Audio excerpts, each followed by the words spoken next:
एक सावन कजरी गीत लेके आए हैं। आप सब तक पसंद आए तो कमेंट बॉक्स में बताइए। हमें सड़िया लाया दा मदनपुरी पिया, रंग रहे कपूरी पिया ना। हमें सड़िया लाया दा मदनपुरी पिया, रंग रहे कपूरी पिया ना। जब तक सड़िया ना लयऊ बजब न हम बनऊ, जब तक सड़िया ना लयऊ बजब ना बनऊ रे। जौन ऊपर लागल बा मजूरी पिया, रंग रहे कपूरी पिया ना। मोरे जौना लागल बा मजूरी पिया, रंग रहे कपूरी पिया ना। हमें सड़िया लाया दा मदनपुरी पिया, रंग रहे कपूरी पिया ना।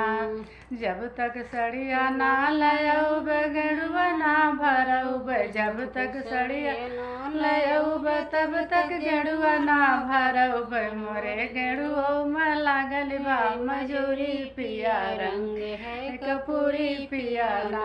मोरे गेड़ुओ में लागल बा मजूरी पिया, रंग है कपूरी पिया ना। हमें सड़िया लाया दा मदनपुरी पिया, रंग रहे कपूरी पिया ना। जब तक सड़िया ना लयऊ तब तक बिरुआ ना लगऊ, रे बिरुओ में लागल बा मजूरी पिया, रंग रहे कपूरी पिया ना। मोरे बिरुओ में लागल बा मजूरी पिया, रंग रहे कपूरी पिया ना।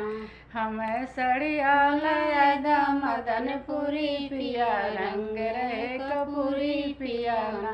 जब तक सड़िया ना लयऊ तब तक सजिया ना लगऊ, जब तक सड़िया ना लयऊ तब तक सजिया ना लगऊ। मोरे सजियऊ में लागल बा मजूरी पिया, रंग रहे कपूरी पिया ना। मोरे सड़ियऊ में लागल बा मजूरी पिया, रंग रहे कपूरी पिया ना। हमें सड़िया लाया दा मदनपुरी पिया, रंग रहे कपूरी पिया ना। मोरे सजियऊ पर लागल बा मजूरी पिया, रंग रहे कपूरी पिया ना। हमें सड़िया लाया दा मदनपुरी पिया, रंग रहे कपूरी पिया ना।